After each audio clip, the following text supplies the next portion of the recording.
front seat passenger, the maroon S10. It's coming your way, backing out. 1 hour. I'm asking for a 1 hour period of time. Who can vouch for where you were if your phone is dead? Thank you, guys. This is Greg Matthew. He went to a concert with his best friend Doug and Doug's girlfriend Nicole. After an argument with Doug, Nicole walked off from the concert and vanished. Nicole was found dead in a field the next morning. So nobody.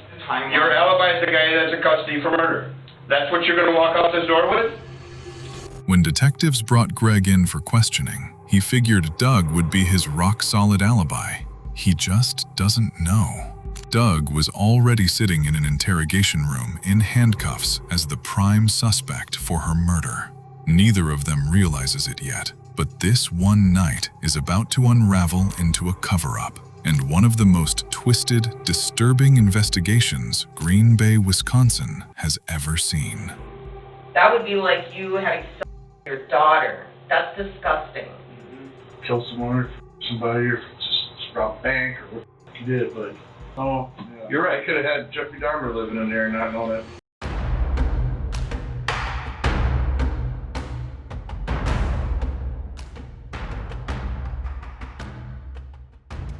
It is May 21st, 2016, in Green Bay, Wisconsin.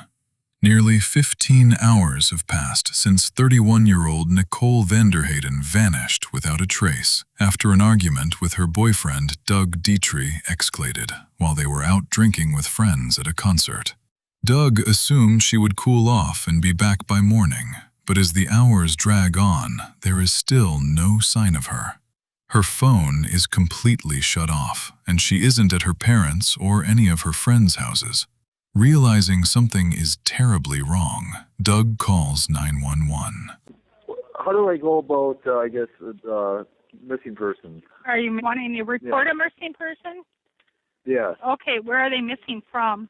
Last seen from corner of Howard and Maple Street, up the sardine can. Okay. Last night. Okay. And walking south on Maple Street through a friend.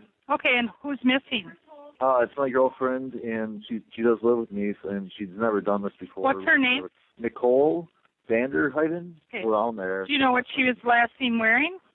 Yeah, she had black and gray striped, horizontal striped top. Okay. And with black pants, black like capri pants, and gray high heel shoes. Okay. Any jewelry or anything? No. And what's your name? Doug. Last name? Dietrich. In a missing persons case, a clear timeline is everything. That's why the Brown County Sheriff's Office immediately dispatches deputies to Doug's home to take a formal report. Equipped with secret cameras capturing everything, officers step inside, where Doug is ready and waiting to lay out a detailed timeline of the night Nicole vanished. Hi there. Hi. Is Doug here? Oh, okay. Yeah, come on. Hi. Hello. Hi. I'm here for a missing persons report? Okay. I'm his mom. Oh, okay. I didn't know where we were going to go here. Yeah, just come Okay. Hi there. Hi. What do we got here? Riding along today. Can I move this? Certainly. Okay. Actually, I'll move for you. Yeah. What is the information I have is Nicole VanderHeyden? Yes. Okay. What's going on? I haven't nobody's seen or heard from her since last night. I'd say midnight. Okay. So tell me who Nicole is. She's my girlfriend and the mother of Dylan, and Okay. she lives here. Okay. So this is not normal behavior for her? Not at all. Okay. Doug also tells officers that Nicole left her 6-month-old baby behind, insisting she would never just abandon her child like this. Right away, it raises red flags for the deputies, who immediately push Doug for every single detail of his timeline. Last evening, 5:20, Nicole and I had a friend named Dallas Kennedy watch our son while we went out for a night with friends. I drove us in our Nissan Maxima, black in color, to the watering hole. And, yeah, it's actually called the Sandlot. I mean, It's been in the watering hole for a long time, and the Sandlot place, I think it's just a new concert venue name or whatever that they hold. Like That's attached to the building. Sorry, go ahead. We arrived at the Sandlot at approximately 8 p.m. Nikki and I were together hanging out with friends all night. We were all drinking alcohol except Mike, as he was our designated driver. In order to get served alcohol, we had to show our driver's license and a band at our wrist with a print bracelet. As the night went on, we were listening to the band, and as the band ended, I stood in line for the bathroom. I believe Nikki went to the bathroom and went outside with our friends. I called her, and she sent me a text that said, "What bitch you with?" According to Doug, they arrived at the Watering Hole Bar around 8 p.m. to catch a Steel Panther concert with a group of friends, including Greg Matthew and Aaron Kalinsky. By the time the show wrapped up around 11:30 p.m., everyone had been drinking heavily. That's when Doug says he stepped away to use the bathroom, briefly separating himself from Nikki and the rest of the group. But what he claims happened next might explain why Nicole suddenly snapped. If she was totally... As the night went on, you guys kind of separated from, at the watering hole, you guys kind of separated and did your own thing, and that's when she kind of accused you of being with Because there was, a flood of people leaving. I went to the bathroom. It was a long line. I mean, I was in the line for 15 minutes. Oh, so you weren't even still watching the band when you guys separated? No, it was over. I was going to the bathroom. It was a 15-minute wait to go to the bathroom. And then when I got back, I went outside. A couple of my friends were smoking cigarettes, and I was out there. And I figured she'd be out there wherever, and I didn't see her. And then that's when I called her, and that's when I texted, and she got all upset. And I guess that is kind of like her when she does drink. I mean, it's very limited times that I've drank with her that she does kind of get that way. Scale of 1 to 10, 10 being the drunkest you've ever seen her. And because she'd reach that point, she'd like a 7, 8 on that 1 to 10 scale, I'd say. I mean, she wasn't like fall down drunk by any means. Okay. But seeing Doug with another woman infuriated Nicole. Without waiting for him, she left the watering hole and headed to another bar, the Sardine Can, with her friends. While this gives a possible motive for an argument, it also raises major red flags. Nicole was clearly very drunk, and that heavy drinking was bound to cloud her judgment. So, when you got done with the bathroom, you called her, and then how did the conversation go? that conversation went rather decent. I said, "What are you talking about?" You know. But that's when she accused you of talking to a girl, and then she she had done. I was in the text that she was accusing me, and I said, "What are you talking about?" And then she said she was with Crystal and Aaron and those guys, and they were going to the Sardine Can. And I wasn't driving, so it wasn't like I didn't leave right away. And Greg was driving, and I don't know how. Would we leave 15 minutes after that? A little while. Yeah. No more than a half hour. Yeah, we ran into a friend of ours on our way out. I didn't even know that Nikki was gone. Okay. And we were talking to them for a little while, and then when we got out, they couldn't have been at the watering hole more than 20 minutes. Okay. But when you talked to her after you text, and then you just basically confronted her on the text, and yeah. And this would have been, she would have sent you the text after she left, then, right? Left where?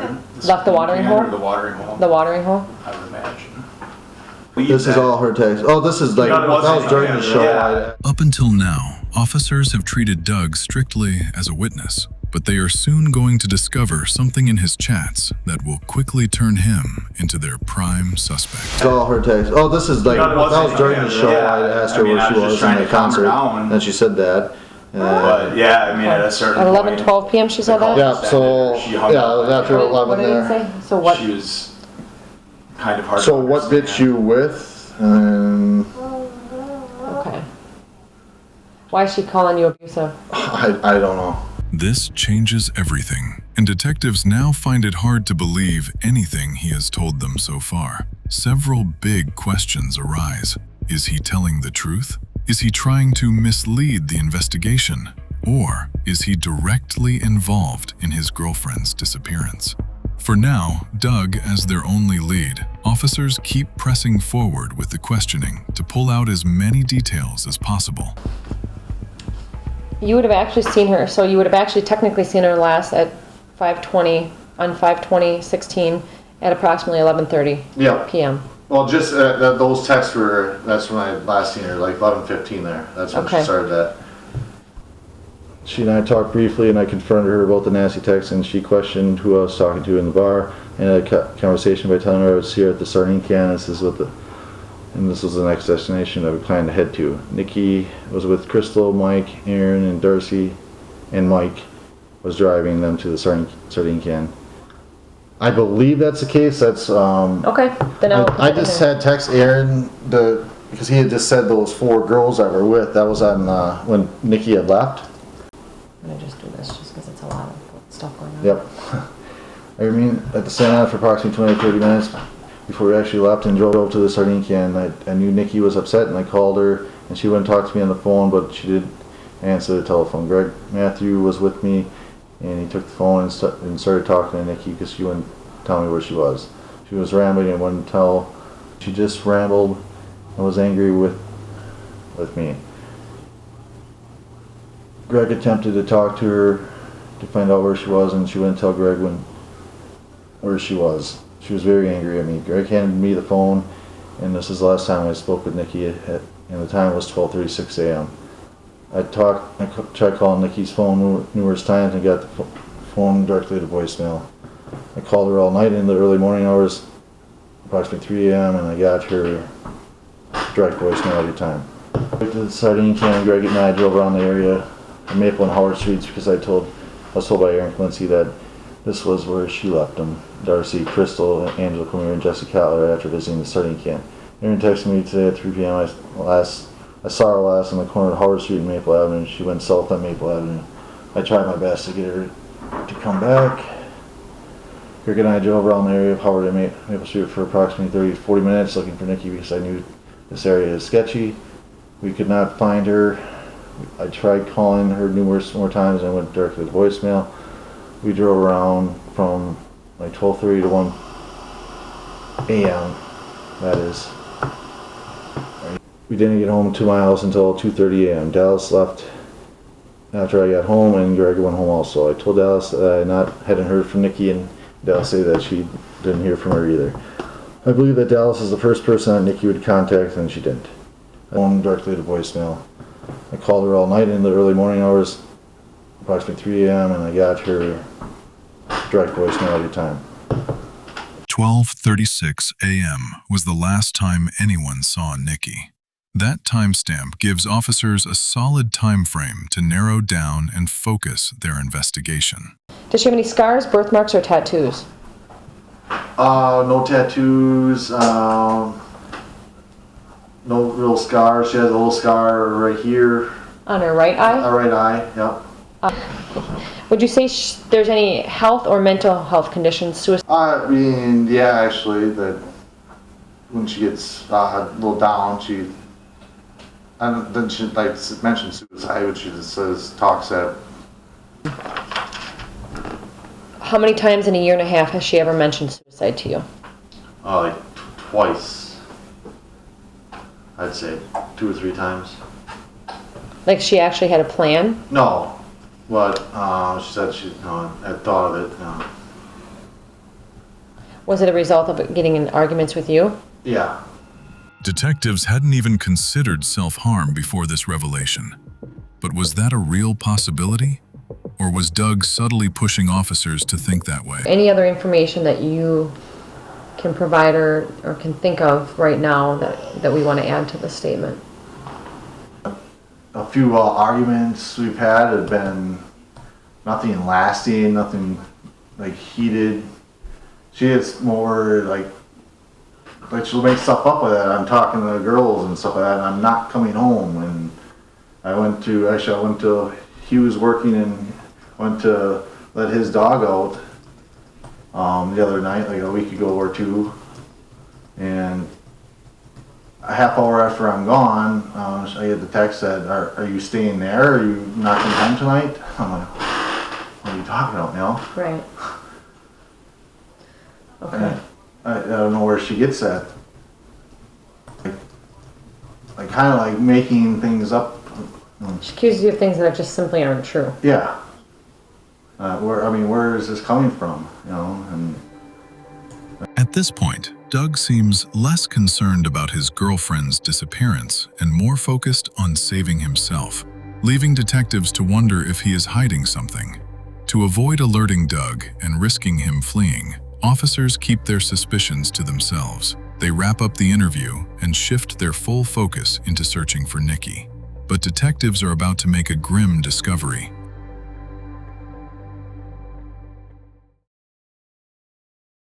County 911, what is the address of your emergency? It's just about by the corner of Bellevue and is it Alloway Avenue where they crisscross? We just found a human body laying in some weeds. Okay, sir. Okay, sir. Dick? Yes? Okay, I understand that this is a complete surprise, but I need to ask you, is the person beyond help, or do I need to give instructions for CPR? No, it's beyond help. It's starting to decay. Is it a male or a female? It's got long hair, but I didn't go near it. I'm about at the top of a hill just looking down on it. All right, we do have officers and an ambulance on the way over there. Just leave everything as you found it and make sure that... I ain't going near it. Okay, all right. The boys are kind of shook up. Yeah, okay. All right, well, just let them know if anything changes and just let them know if you need anything, any further. There will be another boy with them with a green shirt on. Okay. Immediately, police head to the 911 caller's location just 3 miles from Doug's home. What they find in the bush is horrifying. It is the body of a woman, beaten so severely she is barely recognizable. She suffered over 200 injuries, a fractured jaw, blunt force trauma, a shoe print on her body, evidence of sexual assault, and ligature marks from being strangled. Bruises on her hands and broken fingernails show she fought desperately for her life before being overpowered. The victim was completely unclothed, wearing nothing but her socks and a pink wristband from the concert the night before. That wristband leaves little doubt. The body belongs to Nicole VanderHeyden. The secluded location and the sheer brutality of the attack leave deputies sickened, wondering what kind of monster could do something so horrific. The investigation now officially shifts from a missing person search to a homicide. Although the identity of the body was not officially made public, word spreads fast that a body has been found. Seeing the news, one of Doug and Nikki's neighbors calls the police. The morning after Nicole vanished, he was mowing his lawn when he saw a pool of blood and a black cord near the grass. Assuming it was from an animal, he ignored it, tossed the cord onto the sidewalk, and moved on. But after seeing the news, he realizes what he actually saw. Officers rush to the scene and find dried blood spatters with clumps of blonde hair stuck to the pavement right next to that charging cord. Investigators believe that cord was used to strangle her. Up until now, police weren't sure where Nicole died. Now it is clear. She was killed near her own home. Detectives waste no time gathering Nicole's close relatives and friends, including their prime suspect, Doug, who still has no idea her body has been found. While Doug anxiously waits for his chance to speak, detectives make a deliberate choice to start with Doug's ex-girlfriend and Nicole's relatives to get a better understanding of his character and see if he is truly capable of hurting anyone. And it doesn't take long for one thing to become clear. Every one of them deeply distrusted Doug to the point of even threatening his life, fearing he might one day snap and hurt Nicole. The longer Doug waits, the more agitated he becomes, and by the time they will finally sit down with him, he will break. But officers have no clue that their list of suspects is about to get much, much longer. We got in a fight and he tackled me, I broke my ankle, and then he had to give me 2 surgeries on my ankle. And then I was in a cast for probably at least 2 months, maybe 3. I couldn't walk. What did you tell the medical people happened? I tripped over my dog going down the stairs. Why did you tell them that? Because that's what me and Doug decided to tell them. Okay. And when he tackled you, why did he tackle you? Because we were fighting. Did he take you? Yeah. Okay. But you guys discussed what you would say? Yeah. Okay. And the reason why you decided to cover for him? Well, it's because I loved him and he wouldn't get in trouble and then, everything would be fine. He was really controlling. He was really manipulative. Would that I worked in Appleton at the time. And I would call him when I got done, and then I would drive home. And if I was like 5 minutes early, he would say, "Why are you speeding? You can't get speeding tickets. You're going to raise your insurance." You know, it's a big deal. Then, but if I was 5 minutes late, well, then it was, "Where did you stop? Who are you talking to? Why are you late?" Right. So if, you know, he was mad at me, he would cut my credit card. He wouldn't, you know what I mean? He would turn it off. Or my phone. If he was mad at me, he would turn my phone off. He paid for my phone, so he would track where I was. So I'd be at a restaurant with a girlfriend for lunch, and he would say, "Why are you there?" Or I'd be at a friend's house, and he'd be like, "Why are you at their house?" Because he knew where I was the whole time. Text messages too, he had them linked. Anybody he didn't want texting me, he would get an email when they did text me and what they text me.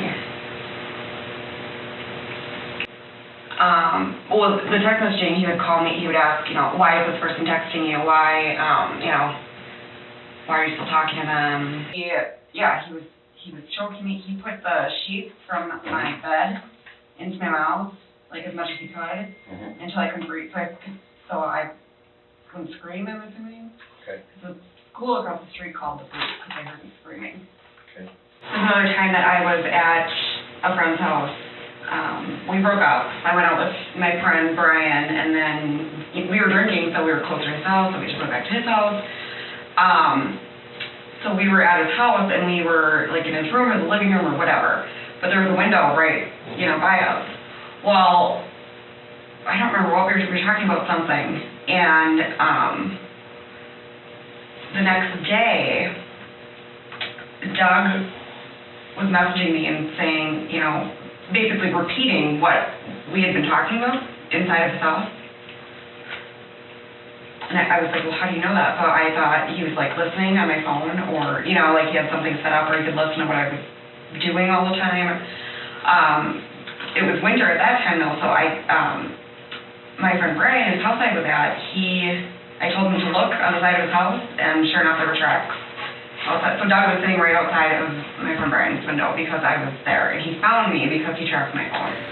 And he got mad at her and said, "You need to come back now," so she did, to bring him home. And I mean, I don't know what happened with that, but it's just been crazy relationship. He's always been very controlling and very, like, she didn't answer her phone, he'd freak out and like break up with her. Did she ever discuss any suicidal ideation? She's cut herself in the past. When was that? I want to say 2 months ago. Okay. Her, that he has been beating her. She asked, "Has he ever hit you?" And she said, "Yeah." And my mom said, "You need to come live with me or go to the Golden House." And she didn't. Okay. And she never told me because we were fighting for the past 2 months. You and Nikki were? What were you fighting about? It was just a whole situation. Like, I just recently went through a really bad breakup and had my own issues, and it was just a little tippy fight that getting out of her, and that's when she'd tell me to let go. She'd always say he's got double personalities and bipolar. She said that? Okay. Do you know if he was on any medication? I know he wasn't sleeping ever, according to her. She said he just got prescribed Ambien.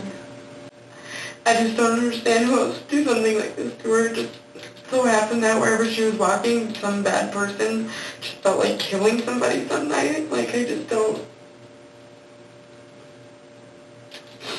And his house is right down the road from where they found the body.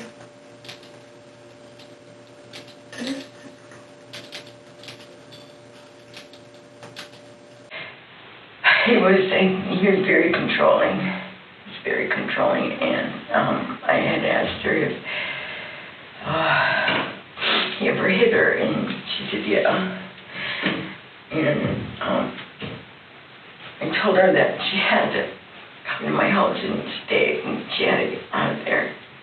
And she said that she couldn't because she didn't have any money. And she just felt she had no place to stay. She felt that if she was alienated there with her kids and her baby. And she loved her kids. She loved her kids so much. I don't know. So if you had to guess, speculate, do you think that it was a stranger that did something to her when she was out on her own? Or do you think that Doug had some involvement? Well, is it more or less than 50-50?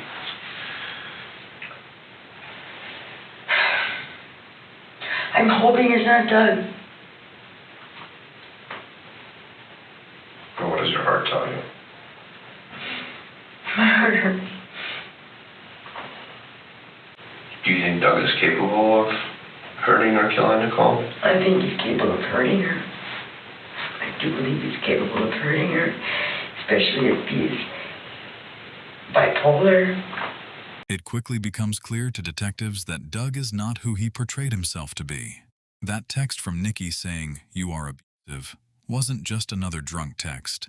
Doug was controlling, manipulative, and both physically and mentally abusive.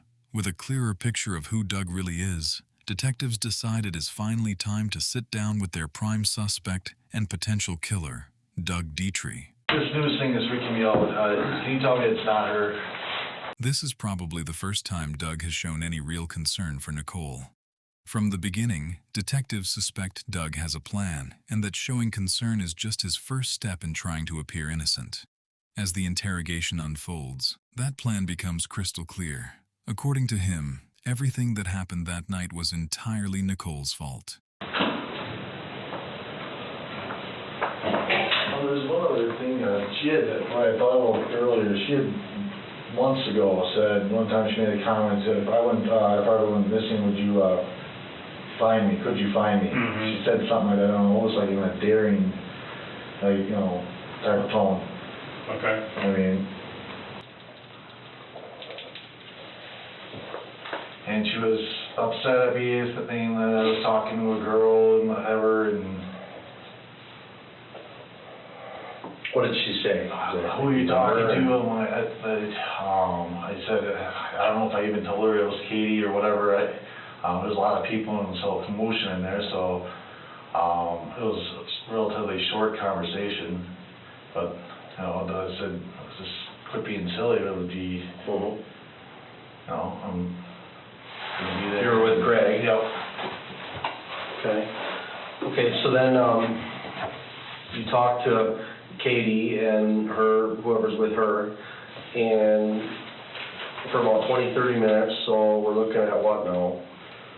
You said the concert ended at about 11:30. Yeah, 11:30-ish. So it was maybe towards a half hour. That's why I'm guessing about midnight or so. A little after midnight that we left the watering hole. Okay. And because I remember when we had that conversation, I called Nikki on the way when we were driving. Greg was driving.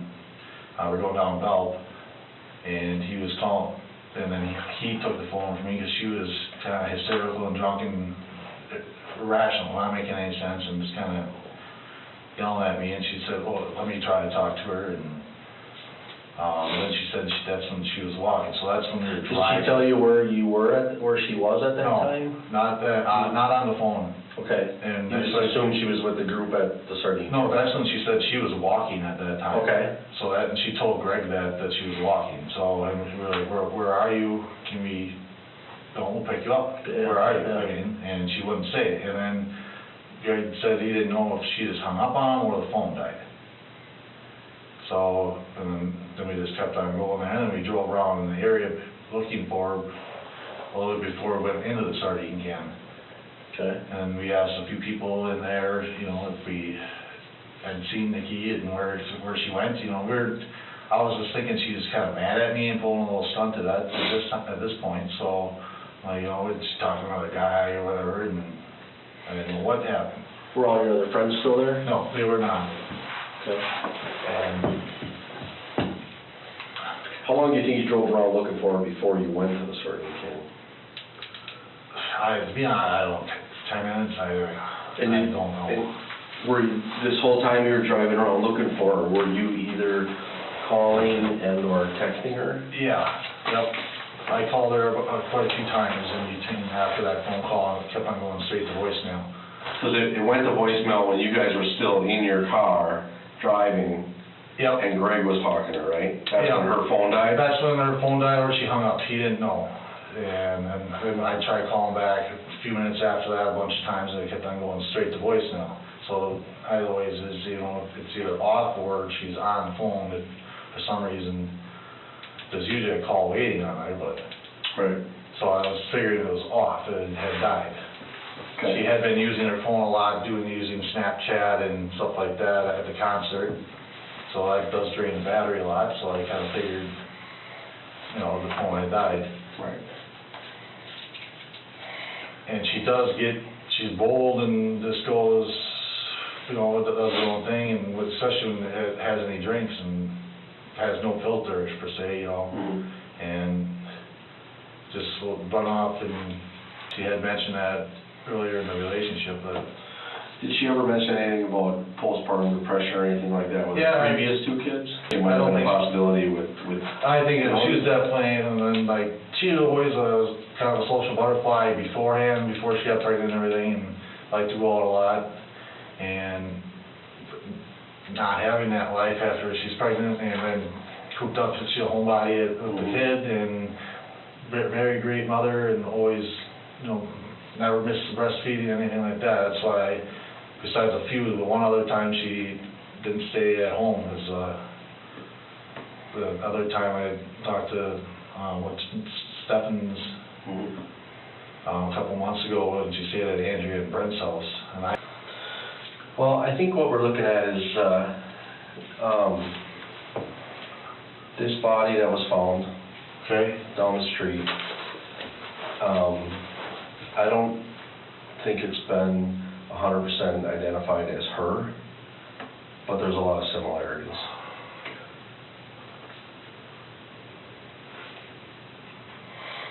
What do you mean a lot of similarities? It's a physical description, height, blonde, belly button ring.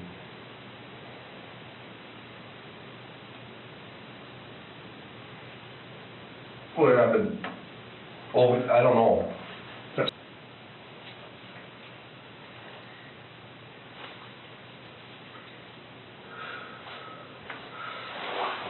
When you guys were out last night, did you notice anything out of the ordinary? Anybody, talking to her that you didn't know? Anything suspicious like that? No, there's a couple of friends that she said, there's these two they're girls pretty much, and their boyfriend or fiance, I don't even know. Just quick hello, and had a shot with the one group and went back to the show. That's, besides those people that knew her at the sardine can, that's.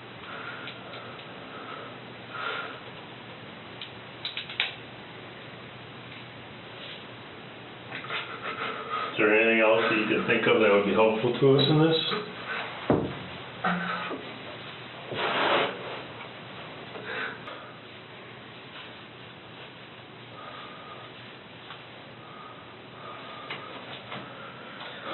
So they're still out there processing that scene where that body is. Yeah, I saw that on the news. Okay. And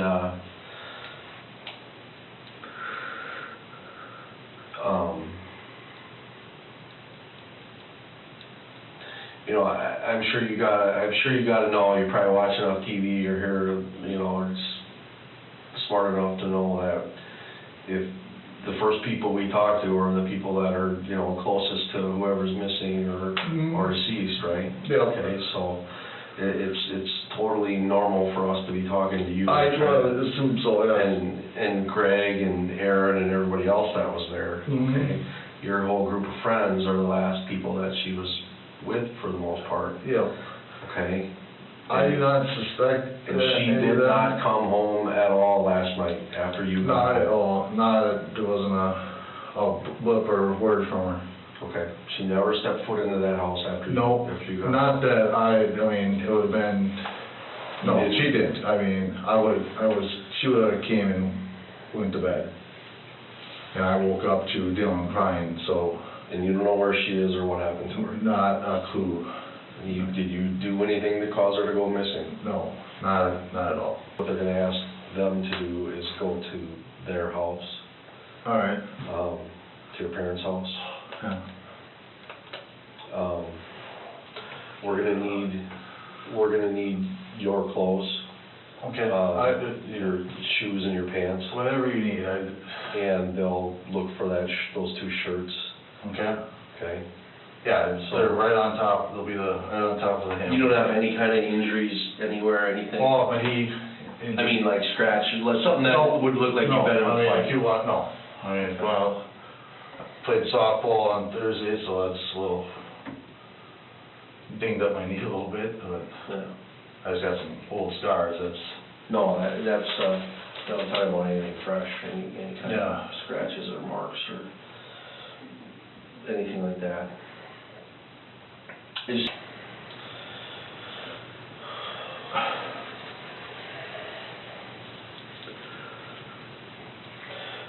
Well, the next step in this is, we've looked through your phone. Okay. And we've seen pretty much everything in your phone that you talked about. All right. The text messages back and forth, and how she talked about your so-called friends and stuff like that. And so that's all there. We've seen all that. The next step is to search your house. Okay. And her car. All right. Well, I understand that it could be a suspect. I understand that. Okay.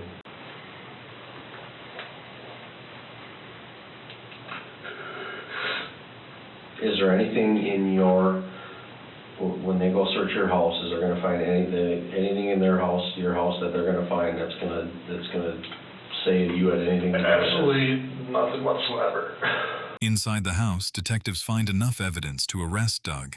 They find blood on the garage floor and a pair of Air Jordans with possible blood spots. The shoes have a herringbone tread that matches the print left on Nicole's back. All the evidence goes to the lab, and Doug is officially placed under arrest. Right now I'm going to be taking you into custody. I'll be handcuffing you. I'll explain all that to you in a bit, and transporting you down to the sheriff's department. Okay? Okay. So just be cooperative with me, all right. And we'll roll it that way. Wow, okay. All right. I'm going to get you down there, and we'll talk down there, and I'll kind of explain to you what's going on. I'm a decent guy. Okay, I'm a decent guy too. I get that. I'm sure you are. You seem like a real nice guy. They know the evidence is stacking up, but without DNA and forensic confirmation, they cannot be 100% sure. Instead, they make a deliberate decision to talk to his friend Greg. But what he has to say is surprising to say the least. Greg has known Doug since he was 16 years old. He tells detectives he was with Doug the entire night, and his version of events matches Doug's timeline exactly. But it matches too perfectly, to the extent that investigators feel like his story is completely rehearsed. Detective and I combined have approximately 30 years of doing this job. And we can tell the difference between somebody not recalling something. I am telling you the absolute truth. Greg, you're interrupting me. Just listen to what he's saying for a second. You're interrupting me. I didn't say you were lying. I said I can tell the truth when somebody can't recall something or when somebody's providing fabricated information. I haven't even identified which one you're doing, and you're already sitting there telling me you're denying that that's what you're doing. You see what I'm saying? I can understand not knowing what you did 1, 2, 3 days ago, especially when you have alcohol and maybe some other controlled substances in your system. I get that. I understand that. I couldn't tell you what I had for dinner 3 nights ago, okay? But that's not the story that we're getting from you right now. The story we're getting from you right now is extremely clear and concise, down to the minute, covering a period of 72 hours. It's unheard of. I would actually expect you to remember less than what you remember. all of these events have been going through my head over and over and over for the last 72 hours on a nonstop loop of everything that happened. I mean, that's why I remember all these things, because I am in, you know, this last Greg, let me tell you 72 hours have... Here's what's not going to change. 100%. All the forensic data in this case, all of the cellular phone data, all of the tracking of devices, all of the surveillance footage of every business and every street, all of the communication before and after all this happened. Do you think it's an accident? This is a serious, serious matter. It is a homicide investigation. Someone is dead. This person is someone you say is your friend. Okay? So here's the other part. Doug is providing a story. Doug is with us. So that's kind of a big deal, isn't it? Right now, he's with us. I know. So what I would like you to do is be honest with us now. Because there's two types of person, Greg, and this is the honest to God truth. There are cold-blooded psychopaths, and there are things that happen, there are mistakes that happen. Okay? And sometimes people get caught up in shit because of loyalty or friendship, or because they didn't even know what was happening until it was too fucking late. So the time to be honest with us is right now.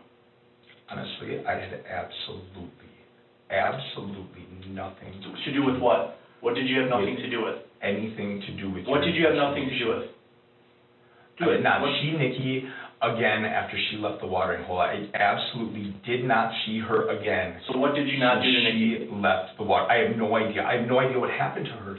I did not. You've already contradicted yourself. I would like to leave. You're free to leave anytime you want, I had nothing to do with this, guys. When you do get through all this data, this door is open. You will see. You're free to walk out this door whenever you want. What you will I'm see. here to have you cooperate. Because the investigation. Well, no, but now you're accusing me.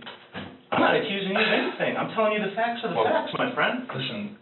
They're going to take when us all where this they can. forensic evidence gets finished, you are going to know that I had absolutely nothing to do with any of this. You're going to see that my timelines are correct. I've been thinking Did you have any physical nonstop contact about with Nikki this. at all? I mean, I don't know. I had some conversations with her at the watering hole, but that would have been the only place. Yes, we're kind of packed together. We're trying to be close to the front of Steel Panther. You know, there's possibility, but no more contact than just our arms brushing each other. You talking right now? Yeah, I mean. So nothing more than that? No. I mean, nothing more than, you know, if I saw her on the deck and she didn't see me and I said, hey, Nikki, you know, that is it. That is all.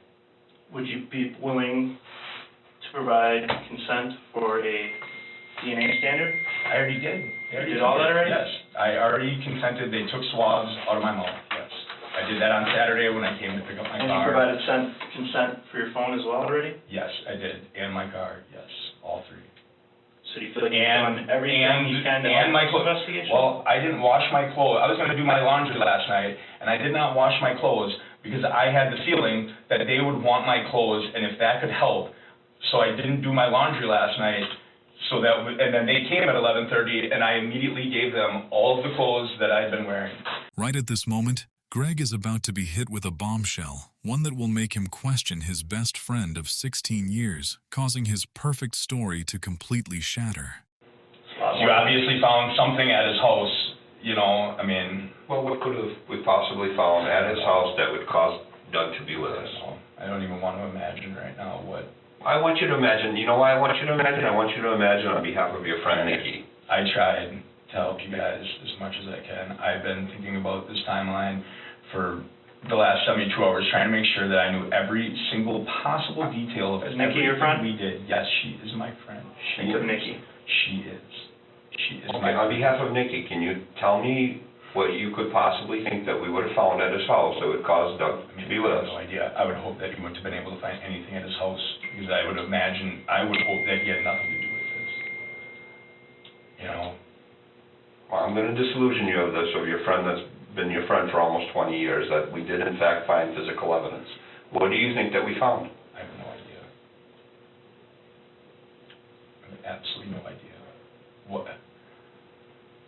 Well, would you be shocked that we found physical I mean, evidence? I guess I would be shocked. I'd be shocked that one of your friends that you've been friends with your whole life, that you thought was a good person, all of a sudden gets arrested, you know? What kind of evidence would shock you?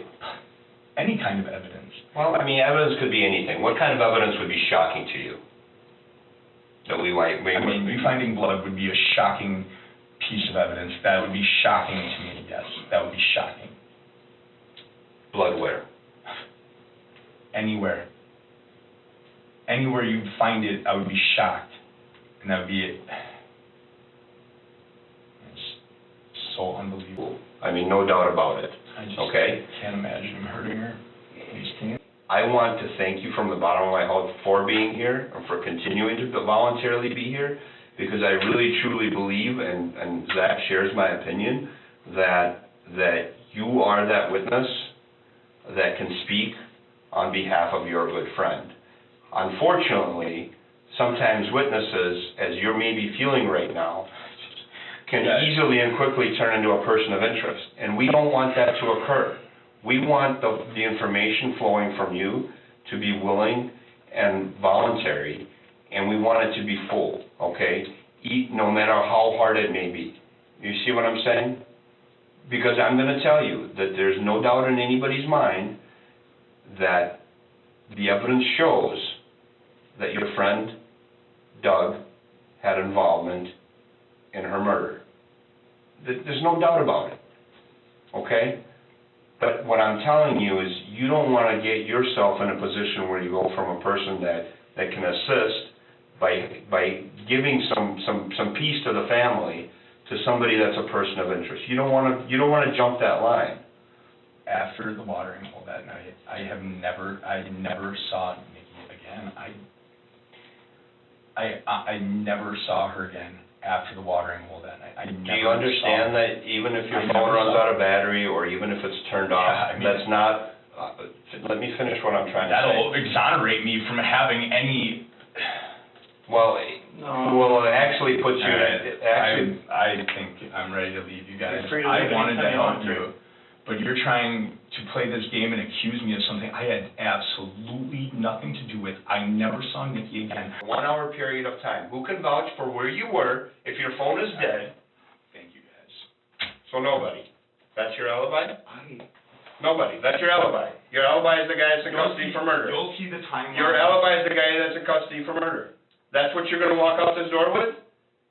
You are starting to accuse me of being involved in this in any way. I didn't say that. I want to accuse you of being involved. Yes, you are. You're telling me, oh, it'll make you feel better if you told us the truth. I've been telling you the truth. I've told you the truth every moment that I've talked to you. You haven't considered another thing. You haven't considered that maybe you didn't have any involvement in it and maybe Doug disclosed something to you. Doug disclosed nothing to me. He has kept to his innocence every single time I've talked to him. There's been nothing he has said to me that would indicate to me that he had any involvement in it. So if he's in custody for murder, then he's being framed. Even with everything stacking up, Greg stands his ground and defends his friend, asking a crucial question. Is Doug being framed? But because Greg was with Doug all night, his knowledge is limited, and at this point, he remains a person of interest himself. Officers instead bring in Nicole's friends who last saw her at the sardine can, hoping to get a clearer picture of her final moments before she disappeared. Their stories match completely.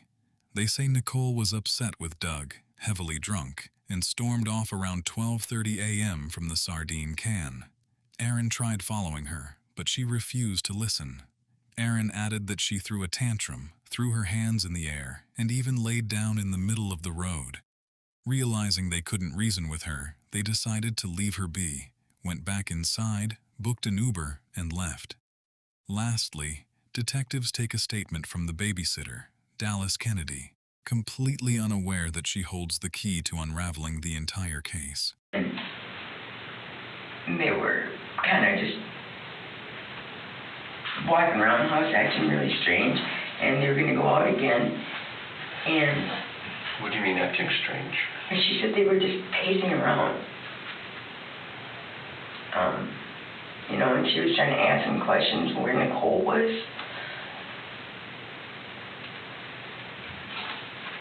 And what did they say? So, I mean, jokingly she said, well, is she in the trunk? No, she's not in the trunk. Well, he said she was walking, she enjoys walking, and she said, well, you know, where's Nicole? He said, I don't know, she just wanted to walk home, and that was she liked to run home. And something about, she asked, well, where is she walking from or to? And I don't know, she said something like, did she get to Webster Street? And his answer was no, she never got that far. After gathering all the witness accounts and pieces of evidence, on May 26, 2016, the district attorney officially charged Douglas Dietrich with first-degree intentional homicide. In court, Dietrich's defense attorney arguing that apparent blood stains found near Dietrich and VanderHeyden's home that appeared to be wiped up, dirt and more stains found in a car, and a pattern found on VanderHeyden's body matching a pair of tennis shoes Dietrich owned wasn't enough evidence to hold him in jail. The district attorney arguing otherwise, and in court statements that VanderHeyden's body was found strangled and bludgeoned to death, eventually persuaded the judge to hold Dietrich in jail. 3 months pass while Doug sits in jail and the DNA results arrive. The final proof detectives need to lock him away for good. But the results are not what anyone expected. The spots on Doug's shoes aren't blood at all, and the blood found in the garage turns out to be turkey blood. Even worse for the prosecution, the DNA found on Nicole's body yields 0 matches. No match to Doug, Greg, or anyone who was out with Nicole that night. Instead, the foreign DNA points to a completely different man, George Birch. Detectives immediately recognized the name. He is no stranger to law enforcement. 38-year-old George Steve Birch, standing 6'7" and weighing 270 pounds, goes by the nickname Big Country. Back in 1998, he was tried for murder, but found not guilty at trial. That same year, he was convicted of burglary and later faced felony charges for carrying a concealed firearm. Even more suspicious, shortly after Nicole's murder, Birch was involved in a hit-and-run and then torched his own car, a vehicle that could have contained key evidence. Determined not to make another rushed move, detectives decide to be 100% sure before making contact. They place Birch under strict secret surveillance, monitoring his every move from afar. Subject outside on the porch. Looks like he's smoking a cigarette.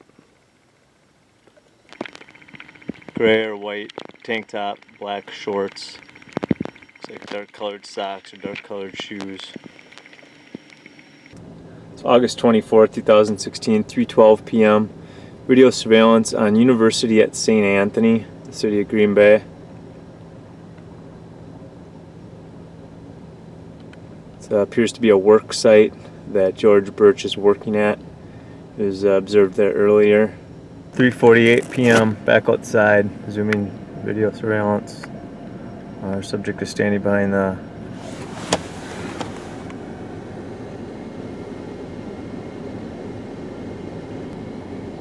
They're all outside again, heading to the vehicles.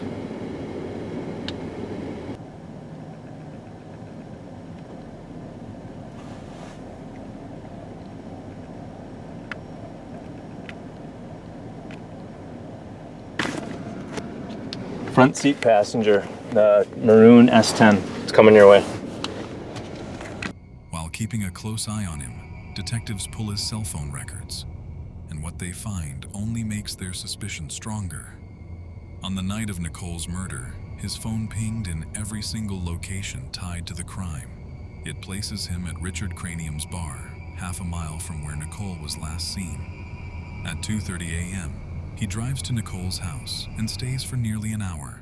Next, his phone pings in the field where her body was dumped, then near the off-ramp where her personal belongings were thrown, and finally back at his home by 4:22 a.m. To make matters worse, his search history revealed he had been obsessively tracking the investigation on Google, searching up news reports about the case over and over again. The evidence against George is stacking up fast.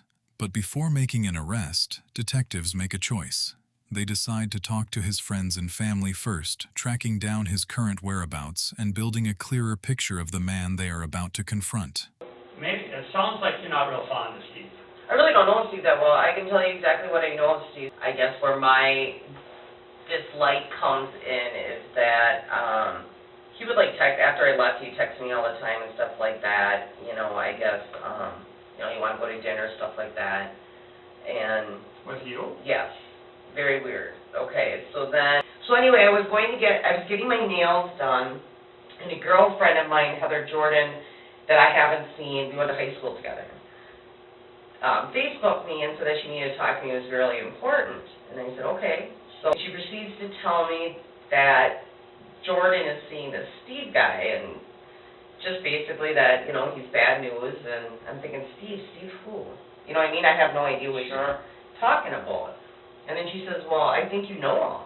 And then she's like, I said, that's the guy that was our cook at Blackstone. Then I'm mad at his mother because he's 40-some years old. He told me he had a daughter who's 21 years old. My daughter just turned 21 on Saturday. I now have a concern. That would be like you having sex with your daughter. That's disgusting. Okay, so I get off the phone because, of course, Mom's in a violent rage. I call Jordan. So I just called Jordan and I just tell her, I said, I don't know what's going on or what's... I said, Jordan, I'm going to tell you as your friend first. You know, to me, he's just looking for somebody to have sex with. You can't have a relationship. Your guys' generation gap... I said, I'm not happy about this at all. I said, and you know that he was calling and texting me. That's disgusting. So what, he didn't get to me, so now I'll move on to the daughter? That's, I guess, what I'm thinking in my head as a mother. I'm never very polite. Very knowledgeable, kind of knows everything. But I really didn't think that he would have ever turned out to be how he was. I mean, stealing medications, trashing our car, trying to hide it.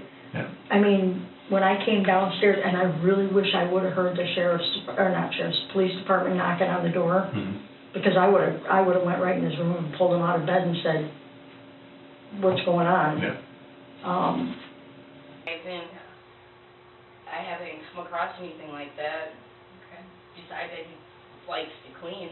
I think that's weird. He likes to clean? Oh, he loves to clean. How does he clean? He's a good cleaner. I've never, my whole life of knowing guys, I've never met a guy that took the initiative to be like, I'll do those dishes. Really? Oh, yeah. Never met a guy like that my whole entire life. Maybe it's just because I'm younger and there's little dickheads around my age, but... So that's kind of interesting. Like, you take the my initiative to husband do the does dishes. not. Your husband does not? Oh, yeah. See? And he cleans, does he do floors and stuff too? Or is he just like the dishes doer kind of guy? I think he's just a dishes doer, because every time I see him, he do the dishes, but Really? even if not, you're still making the initiative to do it. I think it's so weird, because like, why are you doing the dishes? That's the only strange thing. Pretty much. Like, him get pissed off in any sort of way. Really? Yep. He's actually a very calm, cool, collective man. Thinks about his shit before he does it. That's why I'm fine. I'm really curious what's going on right now. So. Okay. So he's kind of a little bit older than you, isn't he? A little bit. And that's unusual. What do you know about him? Apparently, what do you know about shit. that guy? He's got 2 kids, and he lives in Virginia. Okay. And his wife and him split. Okay. Are they divorced? What has he told you? He said they're divorced. But I'm literally second guessing everything right now at this point in time. Okay, so, you know, that's also interesting. At your house, you said something about him being a liar. Yeah, just for the pure fact of what's going on right now.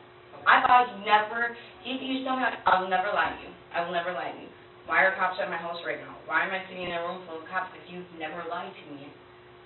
Obviously he's lying about something, otherwise I would not be here. And honestly, Jordan, I'm not going to lie to you. I'm absolutely not going to. I understand you want to know right now, and that part of that is your youth. I understand that. Part of that is also that you've been spending time with a guy who now you're starting to think you don't know. But what I'd like you to do is just be patient and trust me and trust that I'm not going to lead you astray.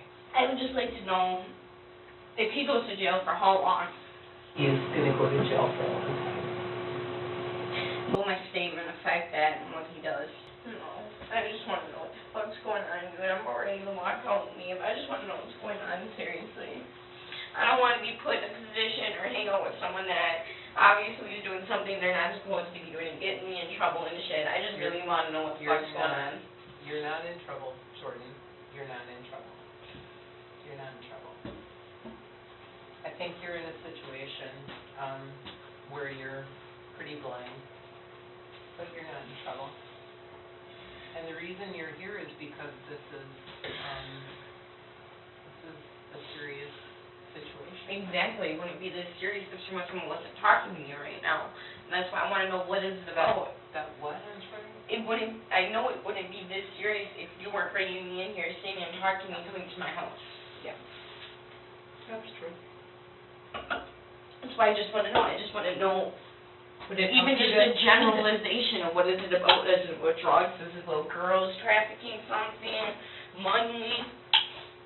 Okay. Like, what is it Would about? it help you to sit down if I told you Yes, what it's about? it 100% it would. It's about a homicide. Was Suzette No. a different person?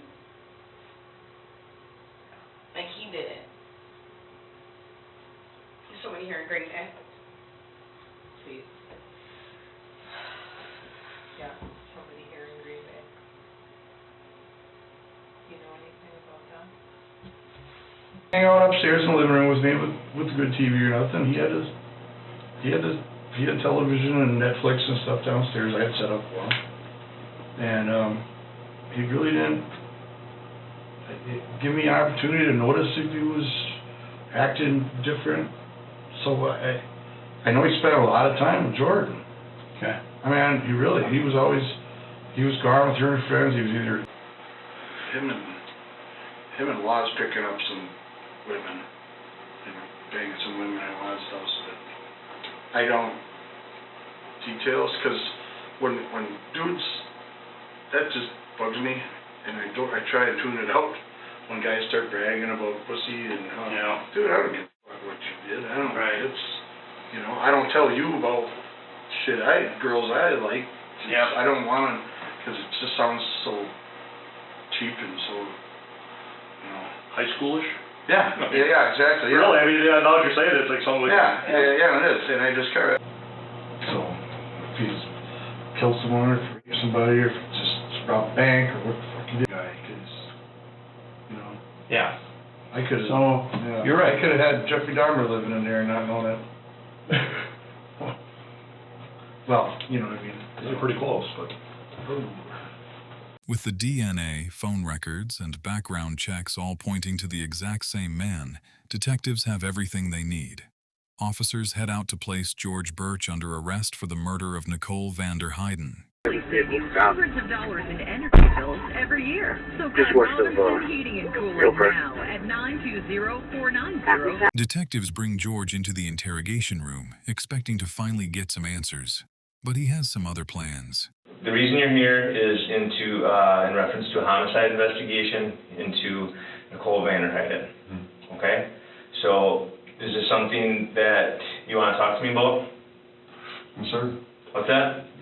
You don't want to talk to me about that?